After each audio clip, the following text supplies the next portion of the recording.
여러분 반갑습니다. 김덕희입니다. 자, 지금부터 61번 이제 특강 이어서 진행을 하겠습니다.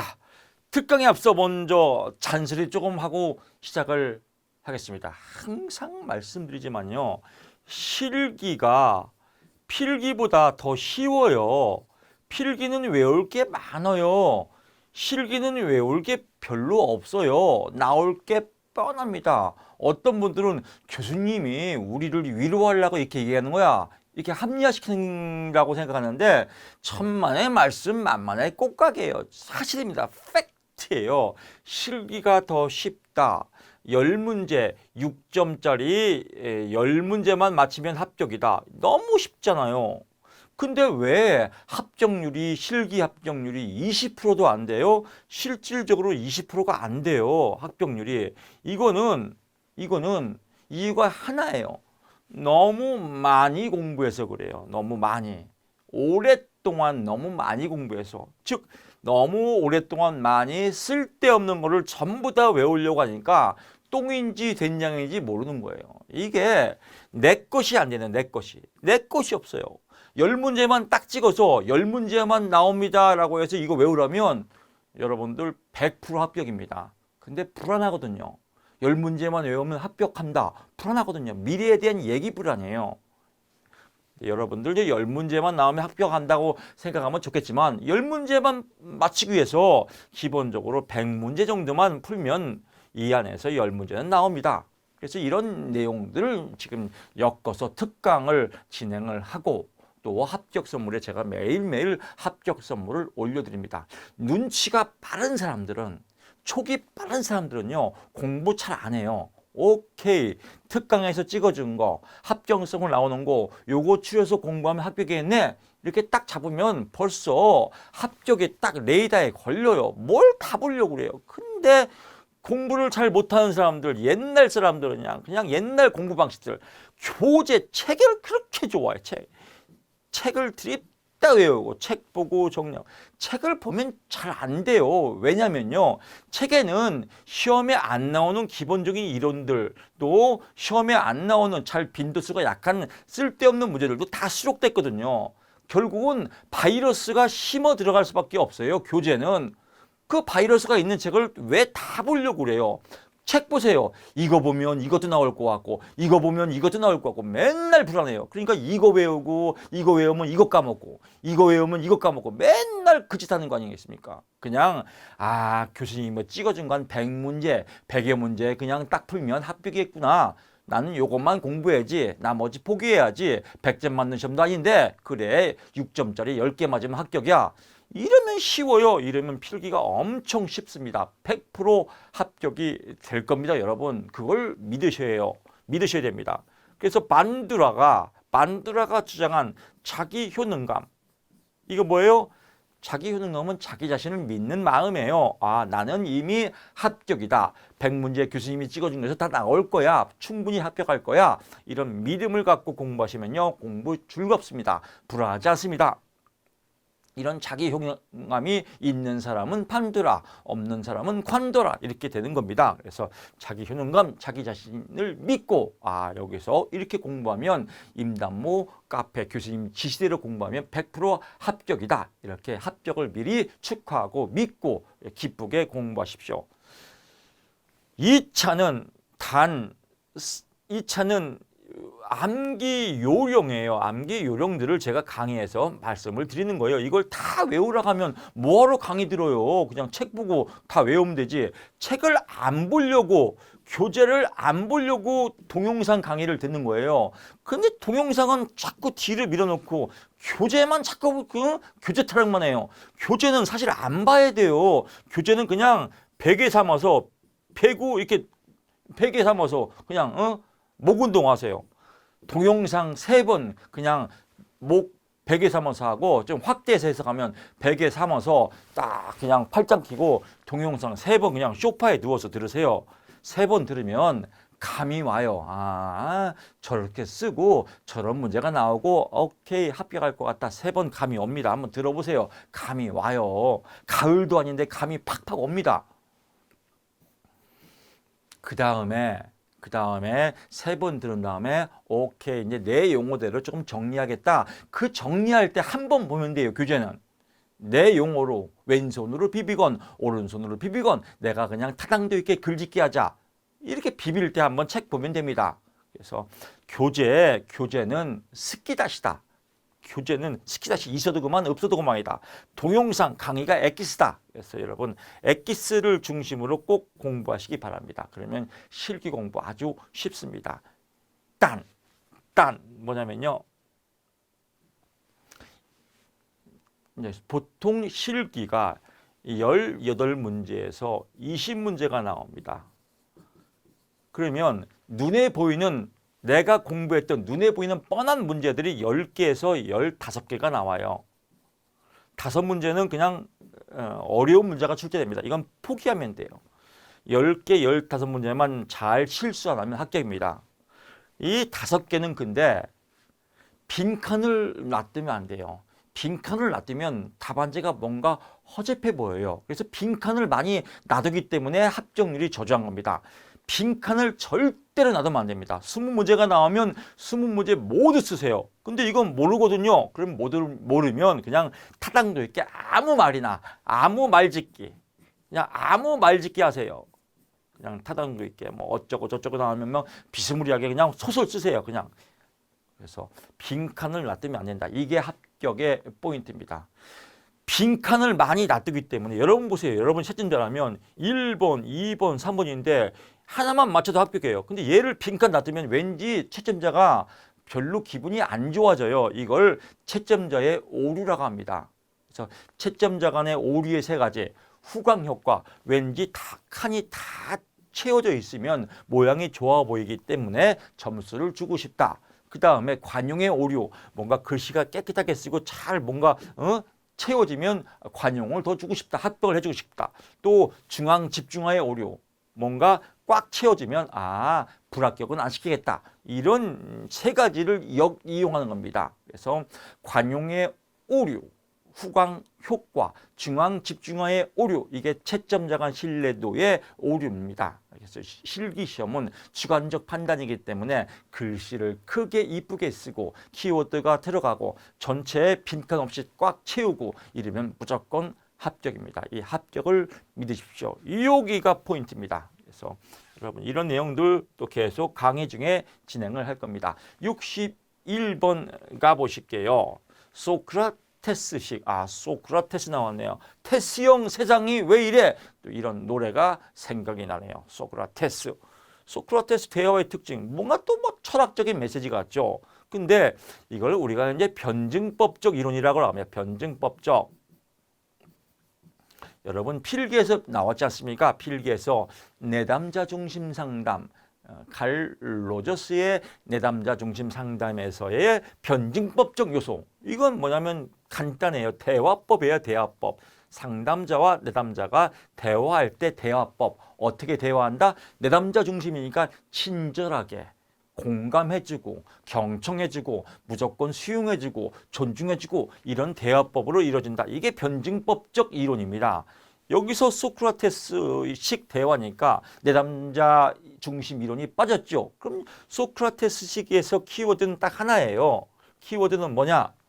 논리적이에요. 논리적. 내담자 중심은 인간적이지만 논리적으로 대화하는 거다라고 하시면 키워드가 다 끝난 겁니다. 소크라테스식 대화는 뭐예요? 논리적으로 대화하는 거다. 그럼 여기에 맞게 글짓기, 말짓기 하면 됩니다. 그러면 무조건 5점 먹고 들어가요. 이걸 뭐 공부할 게 뭐가 있어요? 너무 쉽지 않나요? 그럼 특징.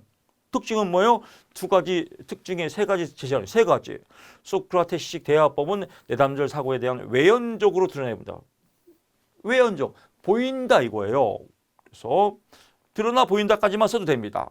또 스스로를 사고를 보다 의식적이고 정교하게 발전시키며 그리고 평가하도록 가이드하는 목적이 있다. 그러면 이런 글씨를 그냥 토시 하나 외우는 사람들이 의외로 많아요. 소크라테스식 대화법은 내담절의 사고를 현실로 외향적으로 이런 거 공부하니까 헛발질하는 거예요. 쓸데없이 고생하고 노력하는 겁니다. 그냥 여기서 글짓기 하는 거예요. 오케이.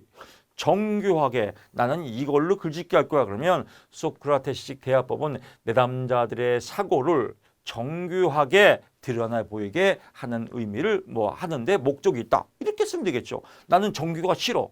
그럼 오케이, 나는 뭘로 할까? 발전. 소크라테식 대화법은 논리적으로 내담자와 상담자와의 대화를 발전시키는데 목적이 있다. 이렇게 쓰면 다 맞게해주는 거예요. 쓰면 맞게해줘요. 이걸 그냥 맨날 의식하고 정교하고 발전시키면, 의식하고 정교하고 발전, 의식하고 정교하고 발전시키면, 정교하고 발전, 다시 할게. 의식하고 정교. 맨날 이짓하니까 공부가 헛발질하는 거 아니겠습니까? 이런 거 그냥 쓰면 다 점수를 줘요. 얼마나 공부가 쉬워요. 그 다음에 소크라테스식 대화법은 모든 사고에서 논리, 즉 논리를 여기서 써먹었으면 소크라테스식 대화법은 대화에 구조가 있다고 하는데 기초가 있다. 그러면 이걸로 대화에 구조가 있다고 기초를 둔다. 이렇게 쓰면 되겠죠. 논리로 한번 써먹고, 구조로 한번 써먹고, 정교화로 한번 써먹고, 또 발전적인 걸로 한번 써먹고, 외연적인 걸로 한번 써먹고, 또 외연적이다, 표상적이다, 드러난다. 뭐 이런 걸로 글짓기 하면 됩니다. 소크라테스 대화법은 수업이나 기타의 학습 장면에서 손쉽게 적용할 수 있다. 그렇죠. 주거니 받거니 하니까 대화를. 이게 뭐야? 김덕희 교수님은 어때? 잘생겼고, 잘생겼구나. 너도 그렇게 생각하구나. 근데 왜 잘생겼을까? 얼굴이 밝아 보여. 그렇지. 나도 그렇게 생각. 이런 게 대화법이에요. 주거니 받거니. 그럼 뭐예요? 학습 장면에서 주거니 받거니 쉽게 활용할 수 있다. 또 대부분의 질문하고 대답하는 변증법적 대화의 과정으로 이루어졌기 때문에 이해하기가 쉽다. 뭐 이렇게 쓰면 이런 걸로 글짓기 하면 100개도 나오겠죠. 그래서 이렇게 키워드는 논리적으로 대화하는 법의 특징 3가지를 쓰라. 3가지만 되겠습니까? 3,000가지도 많겠죠. 그래서 이런 것들 공부하면 쉽습니다. 이런 강의를 들으면 저렇구나. 실기 정말 쉽네. 근데 여러분 제가 한마디만 하는 겁니다. 여러분 임상심리사 2급 시험은요. 요 내용에 있는 그대로 외워야 점수를 줍니다. 여기서 변형되거나 한 글자도 빠지면 여러분 합격하기가 어렵습니다. 대화법은 은자 절대로 빠지면 안 됩니다. 평가하도록 할 때 이렇게 평가해서 이런 거 글자 하나하나 빠지면 요소들만 쓰면 안 됩니다. 이까지 써야 됩니다. 이러면 미친 강의예요. 근데 실질적으로 이런 미친 강의를 하는 사람도 있고 미치게 공부하는 사람도 있고 그러니까 공부하다 미쳐버리고 합격하는 또 못하는 겁니다. 그래서 쉽게 그냥 말짓기, 글짓기 하자. 왼손으로 비비건 오른손으로 비비건 대충 그냥 논리적 대화법으로 쓰면 합격이다라고 보시면 될 것 같습니다. 질문 예시 2가지, 질문 예시 2가지만 쓰라가니까 2가지만 되겠습니까? 2,000가지도 많겠죠. 예를 들면 기원 또는 출처, 이것도 외우기 쉽는 그냥 출처에 관한 질문. 임단목 카페에 어떻게 가입했냐? 생각을 어디서 얻었는가? 무엇 때문에 그렇게 생각했는가? 원래 여러분의 생각인가? 아니면 다른 곳에서 들은 얘기인가? 항상 그런 식으로 느끼는가? 이런 걸 물어보는 겁니다. 그러면 이거 다 안 써도 돼요. 출처에 관한 질문. 이 출처에 관해서 생각을 어디서 얻었는가? 무엇 때문에 그렇게 생각하는가? 또 다른 곳에서 들은 이야기인가? 항상 그런 식인가? 다른 사람의 영향을 받았는가? 이런 거 출처. 그래서 이렇게 해보니까 좋았는가? 다른 출처는 생각 안 해봤는가? 이런 것들을 그냥 질문하는 거. 이렇게 여러 가지 출처에 관해서 질문하는 거입니다. 질문. 이런 거 그냥 한 3개 정도 쓰면 되겠죠. 명확한 질문은 무슨 의미인가? 명확한 거니까 무슨 의미인가? 왜 그런 식으로 결정을 했는가? 또 다른 방식으로 표현할 수 있는가? 주요 이슈가 무엇인가? 예를 수 있는가? 이런 어떤 명확한 질문에 대한 예를 한 3개 정도만 여기서 그냥 골라서 명확한 질문에 대한 예, 무슨 의미인가? 왜 그렇게 생각하는가? 예를 들 수 있는가? 끝. 출처에 관한 질문. 생각을 어디서 얻었는가? 무엇 때문에 그렇게 느끼는가?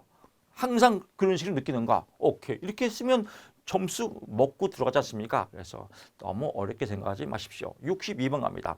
만성적 이제 이렇게 틀을 잡는 겁니다. 좀 속도를 좀 내겠습니다. 만성 정신질환, 그냥 정신질환이 아니라 만성 정신질환을 갖고 있는 환자의 치료 및 재활을 위해서 가족 구성원의 올바른 태도와 피해야 할 태도 각각 5가지 제시요. 10점짜리예요. 10점 먹고 들어가요. 60점이면 합격인데 이거 10점 맞으면 거의 합격이 들어가는 겁니다. 근데 이거 여러분 인문학 문제예요. 인문학. 그냥 글짓기 문제예요. 공부 안 해도 풀 수 있어요. 정신질환자 환자 있는데 가족들이 어떻게 해야 돼요? 좋은 거 5가지, 안 좋은 거 5가지. 이걸 뭘 공부해요? 그냥 여기서 대충 그냥 올바른 거. 환자가 치료와 재활을 지속적으로 할 수 있도록 지지하고 돕는다.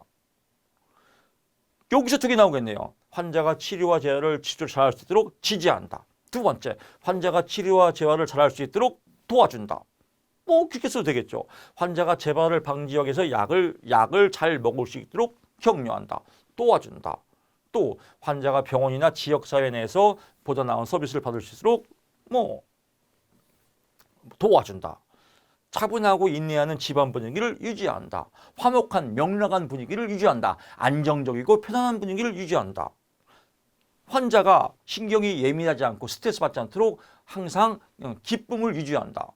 뭐 이렇게 써도 다 합격입니다. 이런 거. 환자의 역할 수행에 대해서 현실적으로 수행 낮추도록 한다. 너무 기대를 높이 갖지 말고 또 환자를 칭찬해주고 격려해주고 무조건 수용해준다. 이런 거 뭐 배운 거 다 쓰면 환자의 말을 경청해준다. 이거 쓸겨 너무너무 이걸 뭘 공부해요. 근데 이런 거 글자 외우는 사람은 이제 바이러스죠. 그냥 이런 거 갖고 그냥 대충 글짓기 하자. 환자로 하여금 치료와 스트레스를 적게 주는 활동에 참여한다. 오케이. 환자를 위해서 음악이나 뭐 레저 생활을 함께 한다. 뭐 이런 거 그냥 좋은 말 5개 쓰면 5점이에요. 그 다음에 이제 피해야 될 거, 안 좋은 거. 환자에게 스트레스를 주면 안 된다. 거꾸로 가면 되겠죠. 또 환자에게 너무 치료를 강요하고 압박을 주면 안 된다. 뭐 이런 거. 환자에게 지나치게 잔소리를 하거나 비판적인 어투로 말하면 안 된다. 환자를 따돌리거나 친구를 만나지 못하게 하면 안 된다. 환자를 불안에 이끌고 불신족하게 하면 안 된다. 또 이거 5번 빼세요. 환자로 인해 자신이 좋아하는 여가 활동의 개인적 활동을 포기한 무조건 환자를 위해서 희생한다. 이런 것도 안 좋은 거죠. 환자에게 지나치게 과잉 개입한다.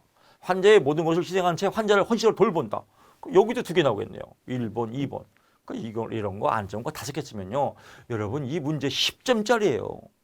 근데 이거 책에서 안 봤는데? 안 외웠는데?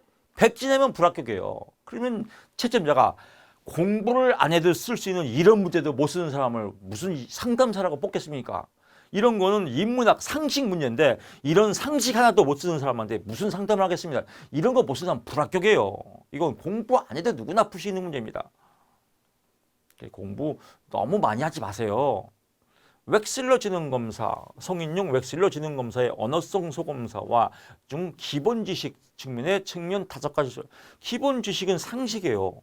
이 상식이 뭐 5가지만 되겠습니까? 그러니까 어떤 사람은 그렇게 하잖아요. 5가지인데 다른 거 답이 틀리네요. 책마다 틀리네요.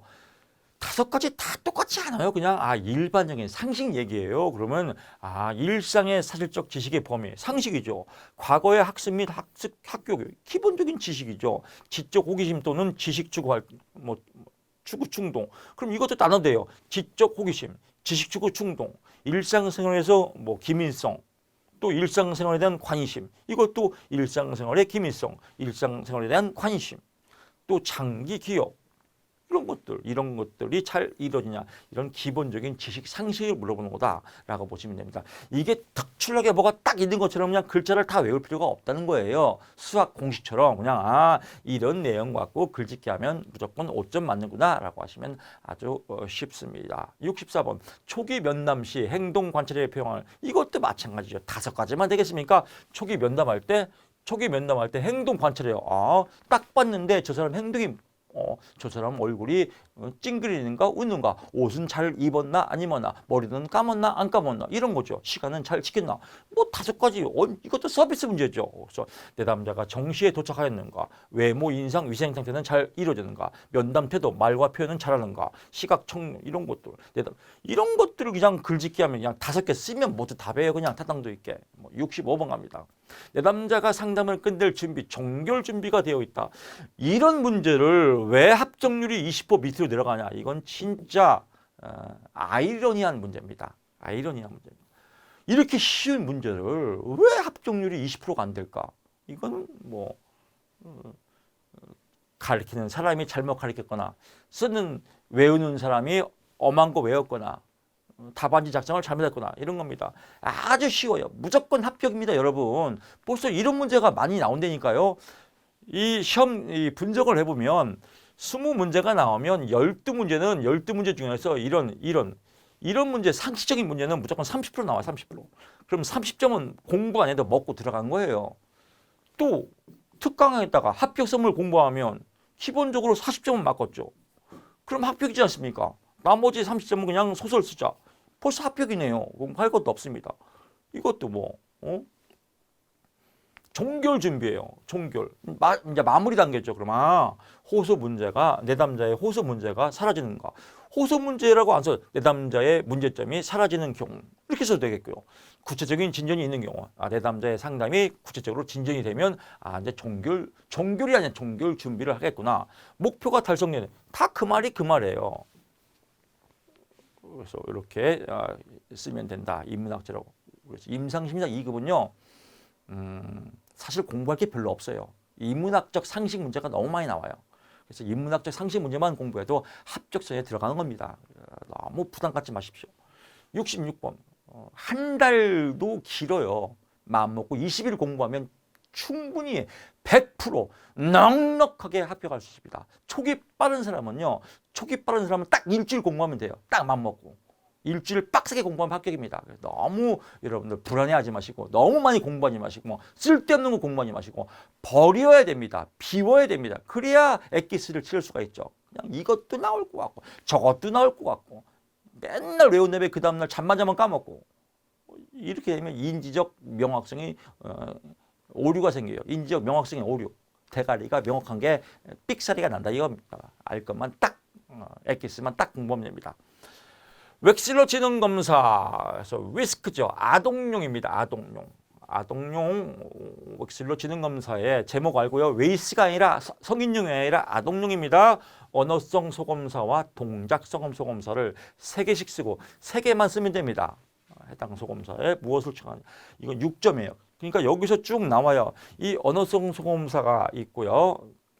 그래서 기숫, 어산, 이공이라고 그래요. 기본 지식, 기숫, 어산, 이공 6가지인데 6가지도 나올 때가 있어요. 그러니까 이거는 이제 웨이스 성인용 웩실러 지능 검사에서 6가지를 쓰셔 나올 때가 있거든요. 그래서 참고적으로 외워두시면 좋을 것 같고요. 동작성 소검사는 마, 차, 토, 모바 모양 바꾸기 바꿔쓰기는 성인용 웩실러 지능 검사고요. 웨스크 아동용에서는 기호쓰기와 동형찾기 보충 검사로 이루어졌다. 이렇게 6가지 참고로 외우면 될 것 같습니다. 그래서 여기서는 6점짜리고요. 무엇을 측정하는지 기술하시오라고. 기술은 짧게 쓰면 돼요. 그래서 언어성 소검사는 기본 지식, 상식, 아동의 선천적 능력 합격에 대한 누적된 기본적인 지식을 측정하는 것을 말한다. 이건 그냥 참고예요. 이렇게 보시면 될 것 같고요. 숫자 외우기, 청각적 단기 기억 능력, 주의력 등을 측정한다까지만 쓰면 됩니다. 이게 짧게 쓰는 걸 기술한다 그래요. 이걸 다 쓰면 설명하시고 이건 이제 참고용입니다. 그래서 이렇게 보시고요. 이런 거 하는 게 강의예요. 강의에서 다 외울 것 없이 숫자 외우기, 청각적 단기 기억 능력, 주의력 등을 측정하는 것을 숫자 외우기라고 한다라고 쓰면 깔끔하잖아요. 이건 외울 수 있죠. 근데 이걸 다 외워야 됩니다라고 하면 미쳐버리는 거예요. 그래서 책을 보지 말라니까요. 강의를 들어야 돼요. 책을 보는 사람을 이걸 다 외워요. 이런 거 보지 말라고 강의를 하는 겁니다. 문화적 경험 및 교육적 환경과 밀접하게 연관된 학습 능력을 말한다. 저 같으면 그냥 교육적 환경과 밀접하게 연관된 학습 능력이나 언어적 개념 형성 등을 말한다. 이렇게 써도 됩니다. 이런 거 그냥 잘 안 봐요. 그냥 이거를 아냐 모르냐 이렇게 쓰면 됩니다. 산수, 사고력, 수리 능력, 학습 능력, 주의 등을 측정한다. 끝. 이에 일상생활에서 문제 해결 능력 등을 판단하는 것을 말한다. 공통적, 언어적 개념 형성의 능력, 추상적, 논리적 사고 능력을 측정한다. 이렇게 이 정도는 외울 수 있죠. 이 정도만 보면 됩니다. 동작성 검사, 빠진 곳 찾기. 그림에서 제시된 사물의 중요한 부분과 지엽적인 부분. 지엽이 뭐예요? 그럼 빼 그냥요. 그림에서 제시한 사물의 중요한 부분과 본질과 비본질을 구분하는 능력을 말한다. 이렇게 그냥 마무리해버려요. 그냥 이렇게. 제가 한동안 대학에서 이렇게 면접 팀장을 맡았습니다. 4학년도. 그러면 자기소개해 보세요. 그러면요. 장단점을 짧게 설명해 보세요. 그러면 30초에 마음을 쳐야 돼요. 저의 장점은 이렇고 저의 단점은 이렇습니다. 이런 단점을 보강해서 지금 뭘 하고 있습니다. 이러면 끝나요. 빨리 30초에 마무리를 해야 되는데 잘 모르는 애들은 그냥 5분 10분 동안 저는 장점이요 뭐 어쩌고 저쩌고 거시기하고 뭐 어디서 뭐 충남 논산에 태어나서 또 뭐 훌륭하신 아버지와 또 훌륭하신 어머니 밑에서 뭐 잘했고 뭐 저의 단점은 좀 자 그만 넘어가세요. 그럼 또 떨어졌나 보네. 이렇게 길게 하면 에라 그냥 짧게 딱딱 쉽게 엑기스만 찾으면 됩니다. 차례 맞추기, 사회적 상황에 따라서 이해력, 판단력 등을 알아보는 것을 말한다. 토막자계, 시각, 운동, 협업 능력, 시지각, 구성 능력 등을 알아본다. 이건 뭐 필기에서 많이 나왔지 않습니까? 빨리 마무리 지으면 좋겠습니다. 지금 강의를 들은 여러분들은 저렇게 공부하면 할 수 있겠네 이런 자신감이 몰려올 겁니다. 실존주의 상담에서 정상적 불안과 신경질적 불안을 언급하고 있다. 정상적 불안에 대한 특징을 설명하시오. 정상적 불안. 말 그대로 정상적인 불안을 뭘 설명을 해. 그냥 쓰면 답이겠죠. 또 어쩜 먹죠. 근데 실존주의는 뭐예요? 삶과 죽음에 대한 문제입니다. 사느냐 죽느냐 이것이 문제더라. 그래서 죽음에 대한 불안이에요. 죽음에 대한 죽으니까 잘 살아야지. 자유와 책임을 지고 살아야지. 삶의 의미를 두고 살아야지. 왜? 시간이 유한하니까. 시간의 유한적 죽음과 비존재. 죽으면 피존재가 되니까 있을 때 잘해. 있을 때 잘해. 그러니까 잘해. 그렇죠. 있을 때 잘하는 불안. 이걸 역이용하면 뭐라고 그래요? 메멘토 모리. 죽음을 직시하라. 죽음을 직시하면 삶이 아름다워진다. 이게 요즘 나오는 철학적 메멘토 모리입니다. 실존주의는 뭐예요? 철학적 메시지를 갖고 이루어지는 거죠. 그러면 그래. 나는 시한부 인생이야. 나 앞으로 100년뿐이 못 살아. 앞으로 내 인생. 제가 지금 현재 나이가 50 지금 몇 살이에요 지금? 57인가 봐요 지금. 나이도 겁나게 먹었네요. 57인데 와이프한테 그러는 거예요. 여보 나 큰일 났어. 왜? 나 시한부 인생이야. 왜? 어디 아파? 아니야. 나 앞으로 100년밖에 못 산대. 그러면 몇 살이에요? 157세까지 산다는 거예요. 그럼 와이프가 뭐래요? 아주 또 미쳤구만 미쳤어. 아주 정신 돌았구만. 너무 요즘 너무 맨날 촬영하더니 정신 돌은 거 아니야? 157살까지 똥칠하려고 그래? 이렇게 나오는 거죠. 어쨌든 간에 157살이건 257살이건 357살이건 죽을 거 아니에요. 이 죽을 때까지는 잘 살아야죠. Here and now. 지금 이 순간. 지금 저도 열심히 강의하고 여러분들 강의됐고 오케이 합격이네 합격 뿜뿜 이렇게 이루어지는 겁니다. 그래서 답이 나왔죠. 이런 얘기를 여기 쓰는 겁니다. 그래서 죽음에 직면한 걸 역이용해서 현실적으로 잘 살자 이런 내용을 그냥 주저리 이것도 외우고 쓰라는 거 아니에요. 이것도 외우고 쓰는 사람이 있어요. 또 강의 안 듣고 책 읽는 사람도 이거 다 외운다니까요. 이런 건 외우지 말고 이런 걸 지금 강의 설명한 이런 거니까 뭐래요? 정상적인 불안은 직면하고 죽음을 직면하고 있는 상황에 부합불안. 죽음을 직면하고 지금 자유와 책임을 지고 잘 산다. 두 번째, 정상적인 불안은 억압을 요구하지 않는다. 그래, 억압 요구하지 않죠. 오케이. 157살까지 살 때까지 내가 기쁘게 잘 살아야지. 또 어떤 자극이 불안을 일으키는 딜레마에 직면하고 확인하도록 돕는 경우처럼 불안은 창조적으로 사는. 그렇죠. 창조적. 메멘토 모리. 죽음을 직시해서 지금 창조적으로 살 수 있다. 그러면 이 실존주의 상담에서 이 정상적인 불안 말고 뭐예요? 신경치적 불안은 죽을까봐 걱정이다. 나 죽으면 어떻게 맨날 우울하고 밥도 안 먹고 이런 사람은 병이지 병. 정상적인 불안은 딱 그래요. 죽음을 이겨내는 거죠. 그래서 믿음, 천국, 불신족. 이 천국에서 저 천국까지. 제가 쓴 책 대학 교수가 된 노숙자. 그 맨 마지막 단원이 이겁니다. 이 천국에서 저 천국까지. 이 천국. 지금 이 천국에서 감사와 기쁨으로 아주 축복된 생활을 하고 죽어서 저 천국에서 영생과 안식을 갖자. 얼마나 아름다워요. 이 지금 살아서도 천국, 죽어서도 천국. 이게 실존주의입니다. 그래서 창조적으로 인생을 살 수 있다. 또 억압된 생활을 안 할 수 있다. 또 죽음을 직면하는 상황에서 현실적으로 긍정적으로 살 수 있다. 현실에 맞게 긍정적으로 살 수 있다. 또 억압을 요구하지 않는다. 이렇게 써도 되고요. 또 실존주의에 맞는 인생에 대해서 자유와 책임을 지고 살 수 있다. 삶의 의미성을 두고 살 수 있다.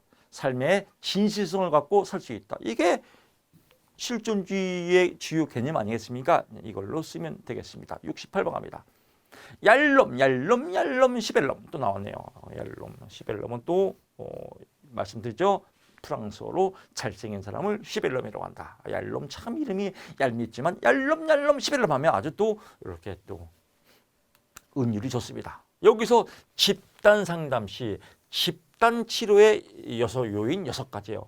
집단, 얄롬이라고 나올 때도 있고요. 이걸 빼버리고 집단 치료의 치료 요인 6가지를 쓰시오 이렇게 나올 때 쓰십니다. 그때도 얄롬해요. 그냥 집단 치료 나오면 얄롬해요. 11가지가 있습니다. 11가지를 다 외울 필요 없어요. 항상 나오면 6가지예요. 그러니까 여러분이 외우기 쉬운 걸로 6가지만 외우면 이거 매해 나와요. 매해 여러분 시험 볼 때 나올 겁니다. 그러면 6점 또 먹고 들어가는 거예요. 점수 맞기 얼마나 쉬워요. 이거 항상 나오라고 출제에 나와 있어요. 이거 얄롬 내라 이거. 벌써 이거 좀 딱 보면 얄롬 나왔네. 오케이 6점 먹고 들어가네. 너무 쉽잖아요. 그래서 집단 응집력. 응집력은 집단 응집이 으쌰으쌰하는 거죠. 그래서 우리 임단목 카페도 좀 으쌰으쌰해서 지금 합격의 기운이 올라가야 되는데 카페가 좀 요즘 막 이렇게 댓글도 안 달리고 제가 좀 들어가서 합격성을 올리는데 사실은 좀 흥이 안 납니다. 좀 으쌰으쌰하고 좀 이렇게 댓글도 많이 달아야 되는데 저는 그래요. 참 안타까운 게 다 어디 계신지 몰라요. 합격 선물만 보면 합격인데 이걸 왜 안 보는지 모르겠어요. 참 답답해요. 왜 자꾸 책을 보려고 그래요. 합격 선물 보고 특강 들으면 합격인데 참 답답하기가 정말 제가 이럴 데가 없습니다. 제발 좀 합격 선물 보시고 댓글 좀 달아주시고 거기서 좀 으쌰으쌰 하시고 오, 이 문제 또 나왔네. 합격이네. 여러분 100% 합격입니다. 합격 쓰기 미리 준비하십시오. 저를 믿고 따라오신 분들, 우리 임담원 카페를 믿는 분들은요 100% 실기 합격될 수밖에 없어요. 합격률이 20%도 안 되는데 임담원 카페에서 저 김덕희의 강의를 듣고 100% 합격이다. 이 정도 축복이 어디 있어요. 이 축복을 못 누리니까 제가 안타까울 따름입니다. 하여튼 이 강의를 듣는 여러분들은 축복받는 사람들입니다. 보편성, 이 문제의 일반적 집단 상담 속에서 나만 그런 게 아니구나. 그래서 문제의 일반성을 알 수 있다. 또 집단 상담에서 정보를 또 받을 수 있다. 집단 상담에서 집단원끼리 서로 친밀감을 조성하면서 이타주의를 또 배울 수 있다. 또 정화, 집단 상담에서 개방적인 표현을 해서 또 카타르시스를 느낀다. 또 초기 가족의 규정적 재현, 또 가족의 문제가 있을 때 초기의 집단 상담을 통해서 또 여러 가지 갈등을 교정할 수 있다. 사회와 집단 상담이니까 집단원끼리 사회 생활도 배울 수 있다. 대인관계, 집단원끼리 서로 대인관계 학습도 배울 수 있다. 이런 것도 쉬워요. 또 희망을 심어주기, 집단원끼리 희망을 심어준다. 모방행동, 잘 집단에서 잘 하는 사람 따라올 수 있다. 실존적 요인도 실존적 요인, 집단 속에서 궁극적으로 책임, 자신에게 있다는 내 인생은 나의 거야. 이런 책임을 갖고 실존적인 건 실용적인 거예요. 인생을 실용적으로 살 수 있다. 이런 거 갖고 내가 필요한 거 6개만 찍어서 외워야지. 11개 다 외우는 사람 바보 천치예요. 11개 다 외우는 사람 전문용어로 바보 천치. 영어로 게토레이. 항상 나오면 6개만 나와요. 여기서 6개만 찍어서 외우시면 됩니다. 69번 갑니다. 비밀 보장의 예외 원칙에 해당하는 경우에 어떻게 대처해야 하는지 답을 하시오라고 나왔네요. 여기서는 이제 비밀 보장 예외죠. 내담자의 자살 계획을 알 경우에는 비밀 보장을 할 필요가 없죠. 그래서 이럴 때 대처 방법 3가지. 첫째, 위기 개입에 대한 자살 계획에 대한 사전 동의 설명을 한다. 두 번째, 자살 위험성에 대한 치명성을 평가한다. 세 번째, 부모님 또는 이용 가능한 연계기관의 협조 요청을 통해서 위기 개입을 의뢰한다. 이렇게 기본적인 틀이고요. 이 외에도 그냥 대처 방법 3가지에 대해서 여러분들 상식선에서 답을 쓰면 됩니다. 우리 필기의 예를 들어보면 이게 있죠. 필기의 예를 들면 시험 문제에 상담을 통해서 시간, 다음 상담을 시간 약속을 정한다. 이렇게 이것도 대처 방법이죠. 다음 상담 시까지 시간 약속을 정한다. 그 시간 동안 이 자살 계획을 뭐 연기하는 거니까요. 맞아요. 이런 상식선에서 쓰면 되겠습니다. 내담자가 타인을 상해할 위험이 있는 경우 대처 방법. 그래서 육하 원칙에 따라서 기록한다. 내담 범죄 사실과 관련된 내담자의 상담을 녹음한다. 대처 방법이니까요. 관계기관에 신고하고 도움을 요청한다. 이게 제일 1순위가 되겠죠. 또 잠재적 희생자나 가족의 상해 가능성에 대해서 경고를 한다. 미리 알려준다. 이런 내용 3가지만 쓰면 되겠습니다. 객관적 검사와 투사적 검사의 장단점을 비교하여 설명하시오. 이것도 시험에 잘 나옵니다. 객관적 검사는 그냥 쉽게 설명해서 우리 시험 필기 시험과 같이 사지선다형이다라고 보면 될 것 같고요. 투사적 검사는 프로이드의 정신분석에 입각한 무의식 세계를 알아보는 것이다. 그래서 무의식 세계를 알아보는 게 투사적 검사다. 주관적 판단 검사죠. 그래서 로샤의 잉크 반전 검사, 또 TAT 주제 통각 검사, 또 문장 완성 검사, SCT 문장 완성 검사, 또 HTP 침 나무 검사, 이런 검사, 무의식을 알아보는 투사 검사의 장단점이에요. 그래서 객관적 검사는 뭐예요? 사지선다형이니까 신뢰도와 타당도가 높다라고 쓰면 될 것 같고요. 검세 시행 채점 해석이 용이하다. 정답 체크만 하면 되니까요. 검사자나 상황 변화에 영향을 덜 받는다. 그렇죠. 검사자가 남자나 여자나 흑인이냐 백인이냐 동양이냐 서양이냐 이런 거에 따라서 영향을 덜 받죠. 어차피 체크만 하면 되는 거니까요. 검사자의 주관성이 배제되어 객관성이 보장된다. 체크만 하면 되니까요. 반대죠. 여기는 뭐예요? 수검자의 독특한 제가 항상 말씀드리지만 로샤의 잉크 반전 검사의 이 모양을 보고 무엇을 생각하냐? 수검자가 독특한 반응이 나온다. 또 이게 뭘 물어보는지 모르죠. 그래서 방어가 어렵다. 또 이거에 대한 솔직한 응답이 유도된다. 방어가 어려우니까요. 무의식적 요인을 반영할 수 있다. 이런 거 3가지만 쓰면 됩니다. 3가지만 외우면 됩니다. 여기서. 단점은 뭐예요? 사회적 바람직성, 또 경향성, 묵종 경향성의 영향을 받는다. 이 말은 뭐냐면요. 그냥 나는 정직하다. 매우 그렇다. 나는 거짓말을 싫어한다. 매우 그렇다. 이렇게 사회적 바람직성으로 반응을 한다 이겁니다. 수검자의 감정이나 신념, 무의식적 요인을 다루는데 한계가 있다. 그렇죠. 그냥 기분 내키는 체크하면 되는 거니까요.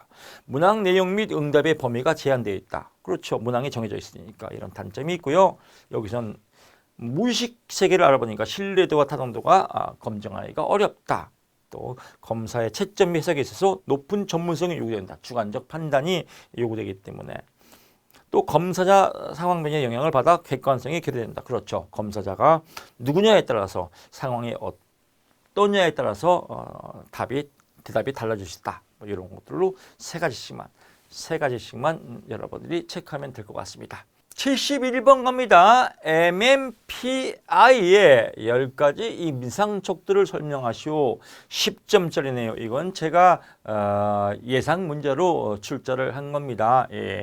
나올 법한 문제입니다. 그래서 10가지 10점짜리 우리 이런 문제 나오면 땡 잡았죠. 그래서 건우와 희반이는 남편이 강렬해서 경선안내 1차에 많이 했죠. 필기 때. 그래서 1번 건강염려증, 우울증, 히스테리, 반사회성, 남성성, 여성성, 편집증, 강박증, 정신분열증, 조현병이죠. 경조증, 사회적 내향성을 의미한다. MMPI2의 재구성 척도에서는 5번 남성성, 여성성과 0번 사회적 내향성이 빠져 있다라고 보시면 될 것 같습니다. 그래서 1번 척도 건강염려증 설명이니까 간단하게 설명하면 됩니다. 수검자가 호소하는 신체적인 증상의 수를 반영한다. 신체적 증상 또는 전환장애 이런 것들을 나타낸다라고 보고요. 뭐 이건 몰라도 되고요. 뭐 이런 내용들은 참고적으로 알면 더 좋겠습니다. 왜냐하면 뭐 1번 척도와 3번 척도, 1번 척도와 4번 척도에 대해 설명하시오. 또 1331, 또 1441 이런 또 문제도 있거든요. 그래서 이런 내용들 갖고 글짓기 하면 될 것 같습니다.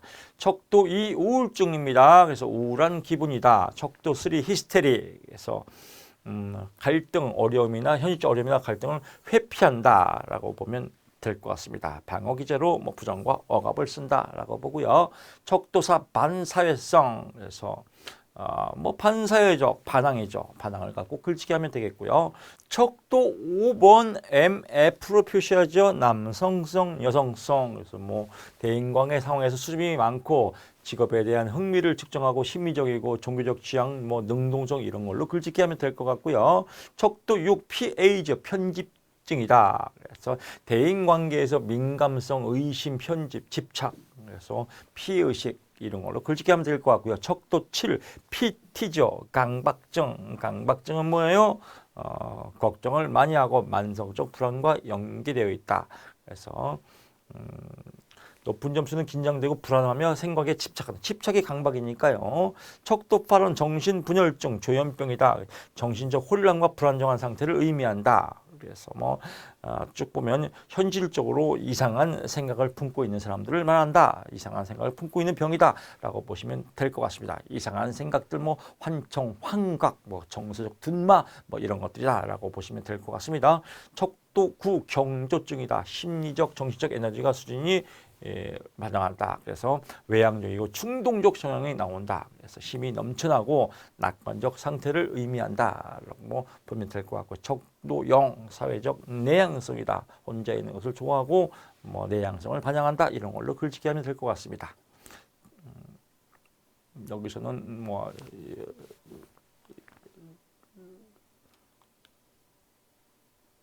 또 덮였네요. 오케이, 좋습니다. 또 여기서는 마찬가지죠. 1, 2, 2, 1 특징이다. 이건 뭐예요? 건강염려증과 우울증, 또 우울증과 건강염려증에 대한 특징들을 말장난 쓰면 됩니다. 그래서 1번 신체 기능에 몰두함으로써 수반되는 신체적 증상이 나타난다. 또 우울증이니까 정서적 불안감과 우울을 느낀다. 뭐 이렇게 쓰면 될 것 같습니다. 그래서 1, 3은 뭐예요? 1, 오케이. 이 똑같은 거죠. 신체적 문제가 증상이 나타나고 3은 뭐예요? 히스테리니까. 히스테리 뭐예요? 뭐 우리 히스테리 배운 것처럼 그대로 쓰면 됩니다. 회피하고 현실을 회피하고 짜증을 잘 내는 유형이다. 막 이런 걸로 글짓기 하면 됩니다. 이런 문제가 의외로 되게 쉬워요. 1, 9, 9일이면 뭐예요? 오케이. 1, 건강염려증. 9는 뭐예요? 경조증. 그래. 오케이. 그러면 신체 증상의 고통을 호소하면서 외향적이고 수다스러우며 또 수동 의존적이라고 한다. 뭐 이렇게 글짓기 쓰면 되겠습니다. 그래서 2, 6 이건 뭐예요? 건우 우울증. 우울증. 그다음에 PA 뭐예요? 편집증이다. 그래서 평소 우울한 상태가 있고 편집적 경향이 현저하게 나타나기도 한다. 이런 걸로 말장난하면 뭐 아주 쉬운 문제들입니다. 여러분들 이렇게 읽어보시고 말꼬리 잡으셔서 말짓기, 글짓기를 차려야 합격할 수 있습니다. 72번 갑니다. MMPI2에서 물음표 척도, 알 수 없다 척도죠. 상승하는 경우를 5가지 쓰시오. 알 수 없다 척도가 올라간다는 겁니다. 뭐냐면 이거는 검사 태도를 보는 타당도 척도예요. 타당도 척도는 검사 태도를 보고 임상 척도는 병명이죠. 이렇게 구분하면 됩니다. 그러니까 검사를 했는데 예를 들면 검사지가 1번, 2번, 3번, 4번 체크가 있는데 여기다 체크하다는지 이게 2개 체크한다든지 아니면 다 체크한다든지 이런 검사 태도 뭘 체크했는지 알 수 없는 것을 찾아내는 게 알 수 없다 척도입니다. 근데 이런 게 많아요. 이러면 일단 검사가 성의 없이 한 거죠. 무책임하게. 그러면 이 경우 첫째가 뭐예요? 검사를 성의 없이 했다. 이게 답입니다. 그러면 검사를 정확도의 응답을 못했기 때문에 성실함이 없이 검사를 했다. 이렇게 써도 되겠고, 또 너무 지나치게 과도하게 정확한 응답에 집착해서 어떤 것을 표현했는지 알 수 없다. 이렇게 써도 되겠고요. 또 수검자가 정신적인 부주의가 있거나 혼란으로 인해서 문항을 빠뜨리는 경우도, 뭐 예를 들면 검사를 체크해야 되는데 안 한 것도 있죠.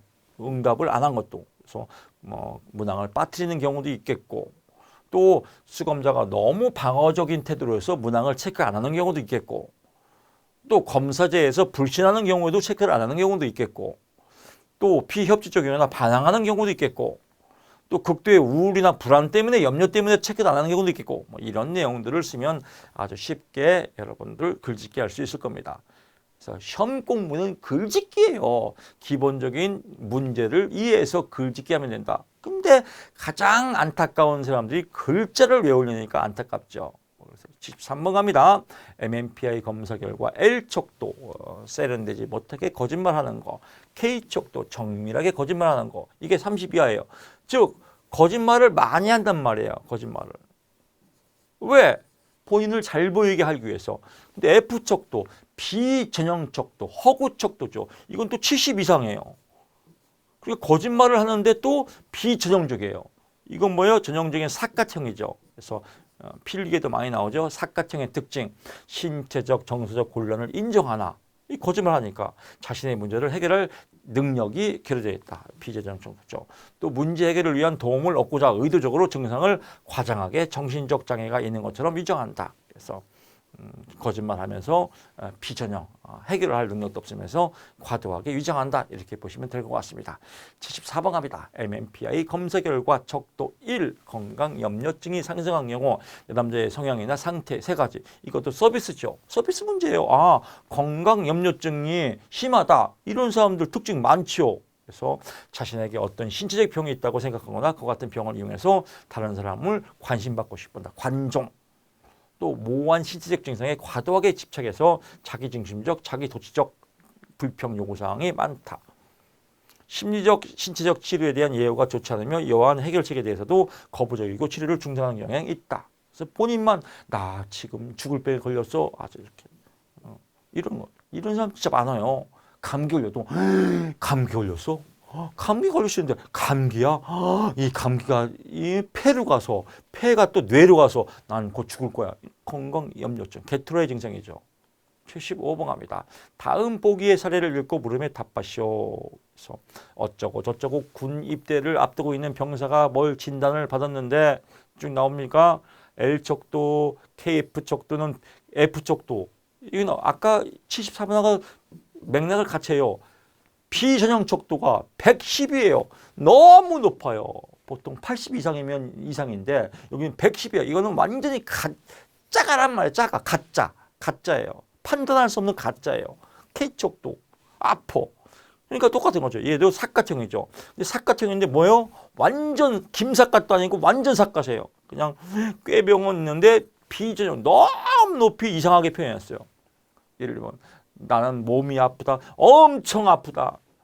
나는 밥을 좋아한다. 엄청 싫어한다. 나는 운동을 좋아한다. 운동하면 죽을 것 같다. 막 이런 거. 군대 안 가려고. 그래서 이렇게 검사하는 겁니다. 그 중에서 6번, 7번, 8번 이런 척도가 90 이상이에요. 이런 건 뭐예요? 보통 6, 7, 8이 강도가 심한 임상척도거든요. 그래서 임상척도 그래서 보통 정신분열증, 강박증, 편집증 이런 것들이 또 높다고 표현해요. 그러니까 난 정신이 돈 거야. 나는 지금 정신이 돈 상태야. 나 건들지 마. 나 군대 못 가. 이렇게 표현하는 겁니다. 그래서 진단명은 꾀병이다. 진단 이유는 비전형적도 F표 척도가 압도적으로 높게 나와서 부정 왜곡, 가짜로 부정 왜곡하는 프로파일이다라고 하고요. 또 부정 왜곡이 나오고요. 이렇게 표현하면 되겠죠. 그 다음에 여기서 또 편집증, 정신분열증 이런 파일들이 높게 나와서 나는 정신이 이상 있는 사람이야 라고 꾀병을 표현하는 것이다 라고 보면 될 것 같습니다. 76번 이런 것들을 다 외우면 안 돼요. 이런 것들 갖고 글짓기 하면 되겠다. 그럼 보면 뭐 편집증이나 뭐 강박증이나 정신분열증이나 이런 점수가 높아서 정상적인 생활이 어렵다고 꾀병을 부리고 정신이 돌았다고 꾀병을 부리고 또 비전형적동 정신이 이상하다고 꾀병을 부려서 군대를 면제하려고 한다. 뭐 군인대를 앞두고 있는 자신의 평소 과대망상증 증상을 보인다고 주장하고 있으며 이는 군대 징집 회피를 위해서 의도적인 목적으로 비롯된 걸 의심한다. 뭐 이렇게 글짓기 쓰면 될 것 같습니다. 미리 겁먹지 말고 쉽게 표현하면 됩니다. 포인트만 잡으시면 돼요. MMPI-2 척도에 대한 분석에서 4번과 9번 척도가 동시에 높을 때 4번과 9번. 4번이 뭐예요? 반사회성. 이건 뭐예요? 반사회성과 9번 뭐예요? 경조증이죠. 심리적 특징. 반사회성, 반항도하였고 경조증, 또 오버도하였고 이런 것들의 특징은 4점이니까 간단하게 쓰면 되겠죠. 그래서 반사회적 성격장애, 양극성 장애 진단이 있다. 충동적, 반항적. 이건 경조증은 충동적, 반항적 성격밖에 과격하고 공격적인 행동을 한다. 두 개만 쓰면 되니까요. 네 가지니까요. 자기중심적 성향과 다른 사람에 대한 불신이 있다. 자신의 행동에 대한 무책임하여 신뢰감을 주지 못하고 사회적 가치를 무시한다. 또 자신의 문제를 외면하고 실패의 원인을 다른 사람에게 전가한다. 이렇게 한 줄로 4개 쓰면 깔끔합니다. 77번 갑니다. MMPI-2 척도에 대한 분석에서 6886. 6은 뭐예요? 편집증. 8은 정신분열증. 똑같은 겁니다. 6886. 그럼 편집증과 정신분열증 나왔네요. 진단명은 뭐예요? 편집증과 정신분열증 나왔고요. 특징은 편집증, 의심, 집착이고 정신분열증, 정신이 헷가닥한 거죠. 그러니까 자신감, 자존감의 부족으로 열등감, 죄책감이 있다. 특징이니까 타인에 대한 의심, 과민한 반응을 변덕스럽다. 현실을 인지하는 능력을 상실하였다. 자폐적이고 분열적 환상에 빠진다. 뭐 이런 거 같고 이런 것들이 그냥 뚝 심한 스트레스를 받는 경우 감정이 둔화되고 부적절한 양상을 보인다. 오케이. 피해망상, 과대망상, 환청 등으로 작은 고통에 괴로워한다. 오케이. 뭐 이런 것들로 5개 쓰면 될 것 같습니다. 글짓기예요. 글짓기. 그러니까 뭐 답은 나왔죠. 뭐 편집증, 또 정신분열증 이렇게 쓰면 될 것 같고요.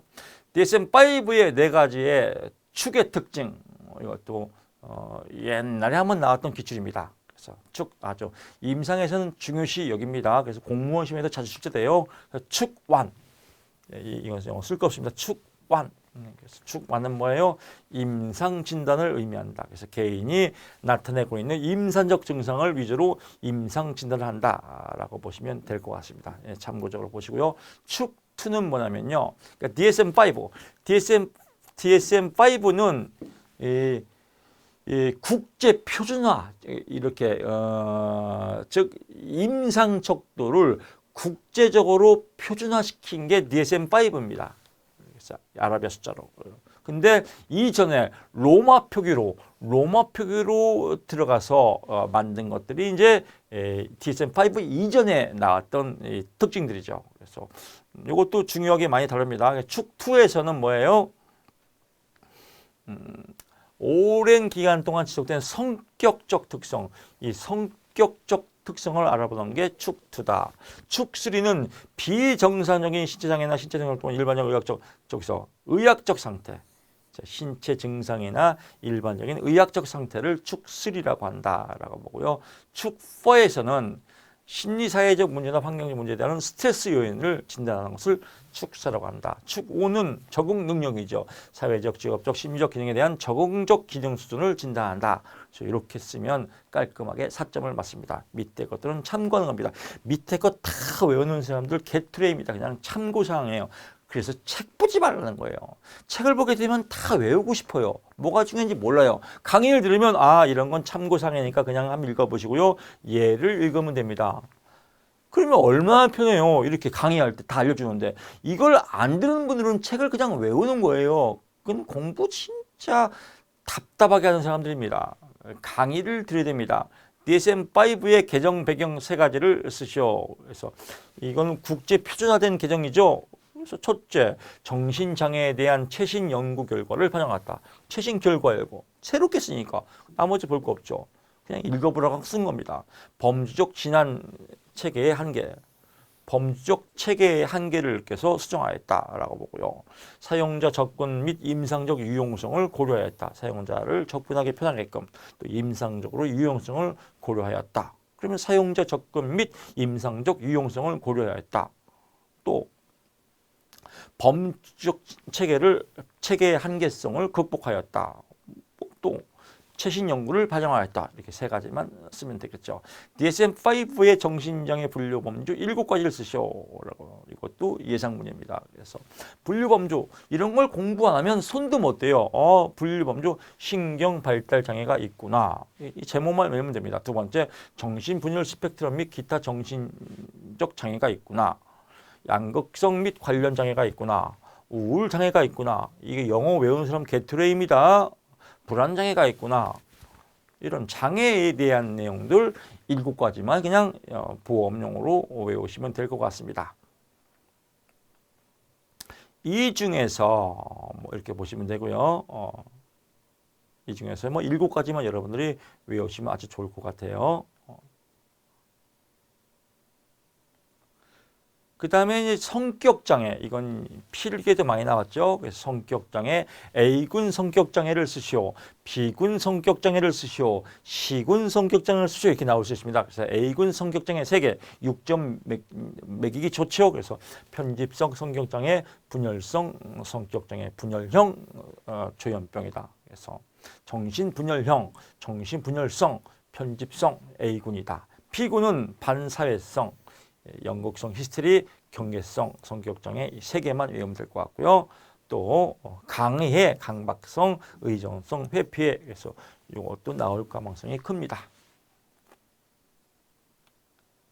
이런 문제들은 기출에 한 번도 출제가 안 됐어요. 근데 성격장애 A군 3가지를 쓰시오 하면 이거 봤는데? 라고 못 쓰면 이것도 흐르는 눈물을 주체할 수가 없습니다. 그래서 어려운 거 아니니까 보험용으로 체크해 두시기 바라고요. 다음 보기의 사례를 읽고 물음에 답하시오. DSM-4 진단 기준에 있어 반응성 애착장애 2가지. 반응성 애착장애는 뭐요? 애착장애요. 그래서 애착. 분리불안 같은 거죠. 그래서 대부분의 사회적 상호작용을 시작하는 데 있어서 지속적으로 실패하거나 발달적으로 부적절한 방식으로 반응한다. 적절한 선택적 애착 능력의 기록과 함께 분산된 애착 능력을 부분별하게 사교성을 표현한다. 뭐 이런 것도 써도 되고 그냥 이건 또 상식입니다. 그냥. 애착장애의 애착장애, 분리불안해요. 그래서 분리불안에 대한 내용도 써도 상관이 없습니다.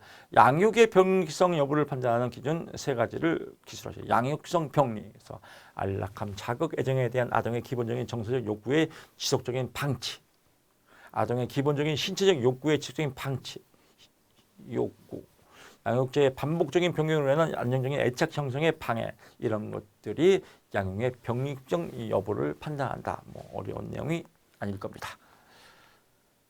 자, 성인용 웩실러 지능검사 4판의 4가지 주요 지수를 쓰고 각각에 대해서 설명하시고 잘 나옵니다. 8점짜리예요. 8점짜리. 그래서 우리 많이 했죠? 언니 입 닥쳐 언지 작쳐. 그래서 언지 작쳐다. 그래서 언지 작쳐 쓰시면 될 것 같고요. 설명하시오. 그래서 언어 이해는 핵심 소검사로 공통성, 어휘, 상식이 있으며 보충 소검사로 이해가 있다. 언어적 이해 능력, 정보 처리 능력 등을 알아보는 것을 말한다. 이렇게 마무리 얼른 하면 됩니다. 이런 것들을 다 외워서 썼냐 안 썼냐를 보는 게 아닙니다. 지각 추론 지수, 핵심 소검사로 토막자계, 행렬 추론, 퍼즐이 있으면 이거는 각계적으로 나올 수 있어요. 그래서 이참에 여기서 외우면 됩니다. 보충 소검사로 무게기록 등짝이 있다. 이렇게 써도 되고요. 작업 기억 지수도 이것만 써도 됩니다. 처리 속도도 이것만 써도 되고요. 그렇게 어려운 거 없습니다. 어차피 외울 거니까. 그래서 언지작처 네 가지 외우고요. 그래서 핵심 소검사 외우고요. 보충 소검사 외우고 이건 각계 별도로 나올 때가 있습니다. 체크 포인트 하시고요. 84번 갑니다. 웩스러 지능 검사의 언어성 소검사 중 기본 지식, 기본적으로 나오는 거지. 상식이죠. 그래서 기본적인 상식입니다. 상식에 필요한 거 일상의 사실적인 지식의 범위, 과거의 학습 나온 것도 나왔죠. 그래서 이렇게 사실적인 기본 지식에 대한 내용을 쓰면 될 것 같다. 서비스 문제다. 84번 갑니다. 웩스러 지능 검사의 언어성 소검사, 이건 웨스크입니다. 웨스크. 웨스크니까 뭐예요? 아동용 소검사를 세 가지씩 쓰시고 소검사가 무엇을 추천하는지 기술하십시오. 그래서 언어성 소검사, 기본 지식, 또 숫자 외우기, 전에 또 문제 풀어봤죠. 그래서 이런 것들 체크 포인트 하면 될 것 같습니다. 동작 소검사에서 빠, 차, 도, 모 반대 여기서는 뭐예요? 웨스크니까 아동용이니까 기호쓰기, 동용찾기, 보충 소검사가 있다. 그래서 이런 것들 쓸 때 예를 들면 쓰시오 하면 동용찾기, 보충 소검사하면 시각, 운동, 협응 능력, 단기 기억 능력, 민첩성을 특정한다. 여기까지만 보면 됩니다. 이런 거 안 써도 돼요. 근데 이것도 길다 그러면 시각, 운동, 협응 능력, 단기 기억 능력 등을 측정한다. 이렇게 등을 측정한다. 얘도 빼도 됩니다. 이렇게 그냥 대충 버무리면 다 맞게 한다. 채점자는 이거를 정확히 썼냐 안 썼냐를 보는 게 아니에요. 이 내용을 알고 있냐 없냐라는 큰 틀을 보는 겁니다. 수험생이 이런 것들을 공부해서 알고 있구나라고 하면 점수 6점을 주고 싶어서 환장을 합니다. 그러니까 너무 자세하게 쓸 필요 없다. 큰 틀만 체크하면 된다.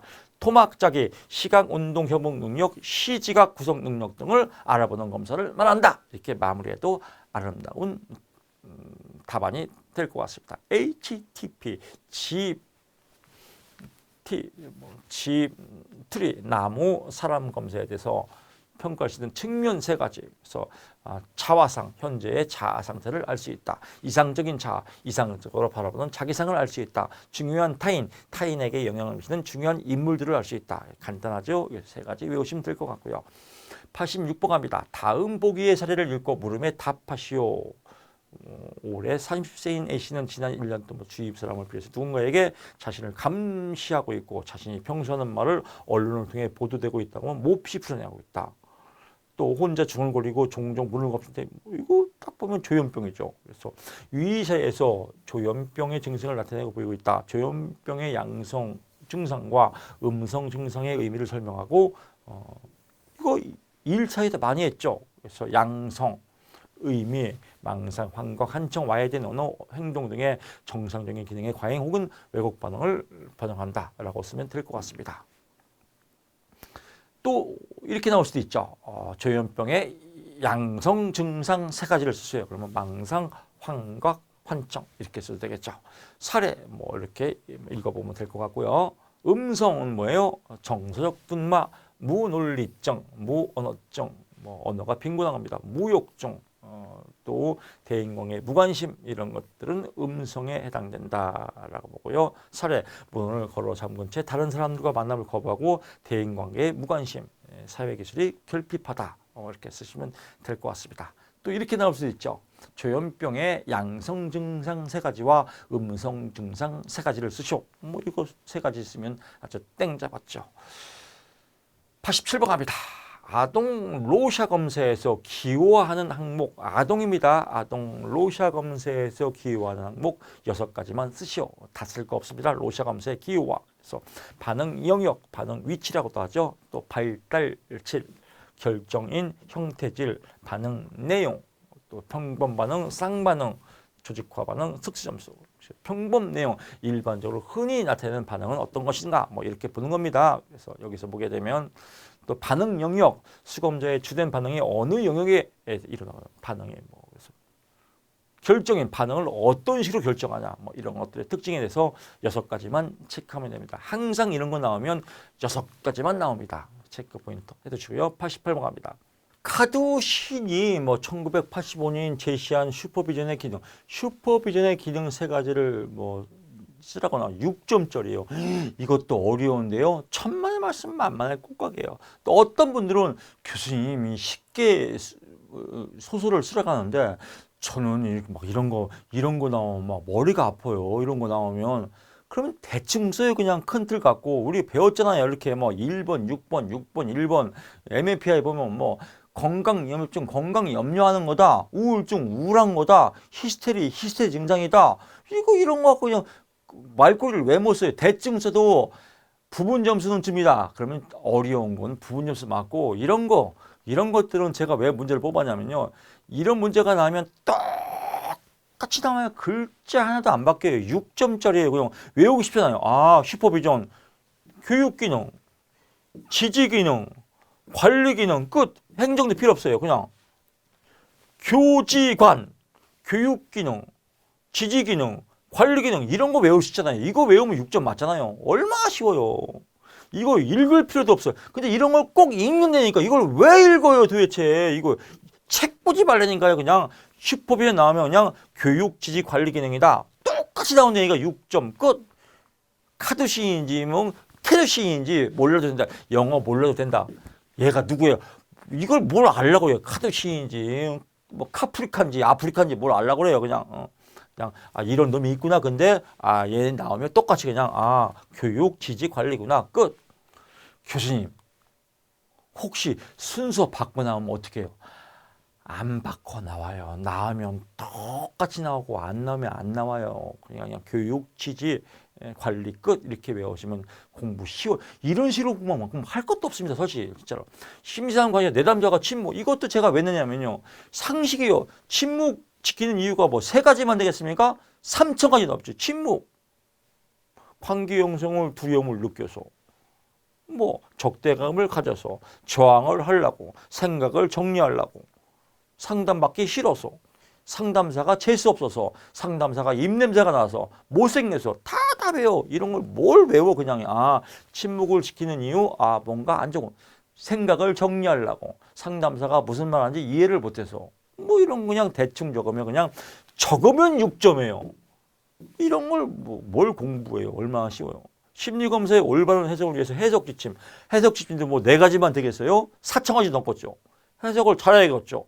그러면 내담자가 어떻게 기대하고 있는지 우선적으로 탐색하고 또 하나의 잠정적인 결과임을 의식하고 이를 쭉 결과는 결과일 뿐이다. 이게 100% 맞는 건 아니다. 이렇게 또 잠정적으로 알려준다. 또 한두 개의 숫자나 타입 정보만 알려주고 그 결과를 해석했다고 생각하지는 않는다. 또 내담자를 이해하기에는 그냥 한 가지의 그냥 방법일 뿐이다. 심리검사 결과가 평소의 행동 관찰 결과와 다를 경우 검사가 틀렸다고 생각하지 말고 그와 같은 차이를 보이는 경우는 궁금해서 검사 결과가 행동 관찰과 항상 같을 수는 없다. 이런 거 그냥 갖고 그냥 글짓기 쓰면 썼구나 4점 이렇게 보는 겁니다. 자 이렇게 해서 여러분들 너무 공부 어렵게 하지 마시고요. 너무 구석구석 많이 하시고요. 너무 다 외우려고 하지 마십시오. 인문학적 문제는 문제를 잘 이해해서 키워드 뽑아서 글짓기 하면 된다. 말짓기 하면 된다. 이렇게 공부하시면 됩니다. 그래서 의외로 양이 많지 않아요. 나올 것 뻔합니다. 필기보다 더 쉽습니다. 정말로 10일 바짝 공부하면 누구나는 다 아니죠. 임상심의사 필기를 합격하신 분들은 10일 바짝 공부하면 무조건 합격할 수 있습니다. 여러분의 합격을 응원하면서 특강 마치겠습니다. 믿음 천국 부신족 믿으면 합격이다. 여러분 고맙습니다.